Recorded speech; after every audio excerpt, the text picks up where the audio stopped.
Hello everyone. 7 years have passed since my college days. And in this English lesson, I will be sharing with you my routine on a typical Monday as a college sophomore in the US. By typical, I mean there were no exams or no papers due on that day or the following day. Before getting into my routine, I should give you some background info. Unlike some of my classmates who were fortunate enough to have their parents fund their education, I had to rely on financial aid, scholarships, and my own earnings to pay for my $42,000 a year tuition. Despite receiving financial aid and scholarships totaling over $20,000, I was still responsible for $22,000 annually. I was working 20 to 22 hours a week between two jobs, earning between $11,000 to $12,000 a year, barely enough to cover half of the $22,000. I also had to account for other expenses, such as books, school supplies, food, clothing, and more. So taking out a significant amount of loan every year was unavoidable. With the cost of living in the school's dorm or renting an apartment was more than $1,000 a month, I opted to live at home with my parents. In addition, I had to rely on public transportation to get to school even though it was challenging during the winter months. Additionally, to avoid spending money on takeout meals, I brought my own lunches and snacks to school. Now, let's take a look at my daily routine. My Monday morning routine involved attending 3 classes scheduled from 8 a.m. to 11:35 a.m. Some people might think I was nuts for taking so many morning classes, but I couldn't stand afternoon lectures, during which I often struggled to keep my eyes open. To make it to my 8 a.m. class on time, I had to wake up at 4:45 or earlier. Upon waking up, I scanned my inbox for any important emails and checked the weather to decide on what to wear, given the unpredictable weather conditions in Boston. Next, I freshened up in the bathroom and quickly brushed my teeth before starting a 10 to 15-minute yoga or stretching session. At 5:30, I'd sit down for a breakfast of either cereal, oatmeal, or toast with butter. Back then, convenience was key when it came to breakfast. However, my current self wouldn't tolerate these breakfast options now.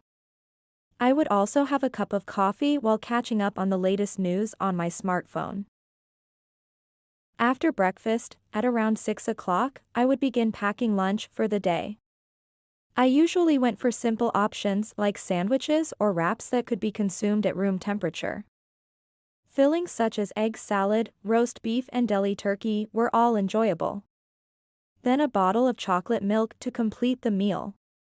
I'd also pack a granola bar and some fruits for snacks.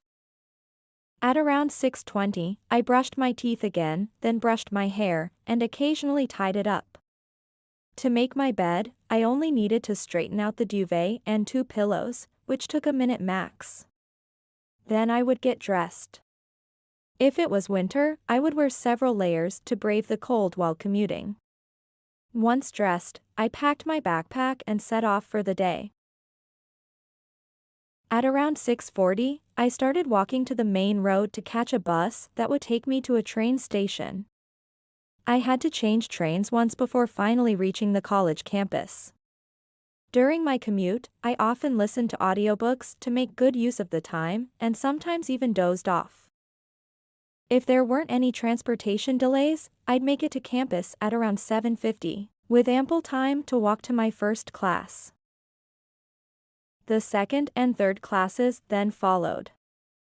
Once the third class wrapped up at 11:35, I would head to the library to work on homework assignments or research papers while eating lunch.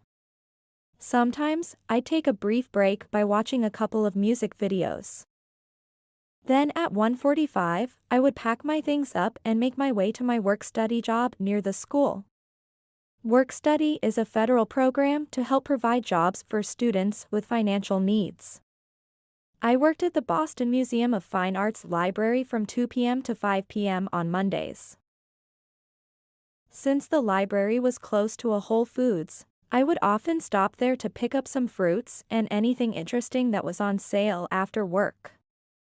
I remember buying a pound of sweet and juicy strawberries for $3, which was a good deal. Then I would head to the train station to catch a train home. Upon returning home, I would feel relieved after a long day. At 6, my stomach would growl, so I heated up some delicious Vietnamese food prepared by my mom and ate dinner by myself. My family rarely ate together due to everyone's schedule being different. And as always, I'd have a serving of dessert made by myself or someone else. Tiramisu, strawberry shortcake, flan and lava cake were among my favorite things to make. After dinner, I'd wash the dishes, clean the kitchen for my mom and spend some time watching HGTV or ID. HGTV is a home improvement channel, and ID airs shows about crime and murder investigations.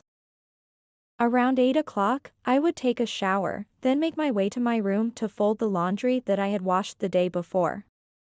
As long as I didn't have any upcoming tests or papers to work on, I would spend my free time at my desk, browsing the internet, or stay out in the living room to chat with my mom when she got home from work. I wasn't the type to go out or attend parties, as I preferred to avoid unnecessary expenses and social gatherings. As an introvert, I really enjoyed staying home. Around 9:30 to 9:45, I would turn out the lights, say my prayers. Then read Kindle until I became too sleepy to continue. And that was my routine as a financially challenged college student. I hope you enjoyed hearing about it, and I'll see you in the next video.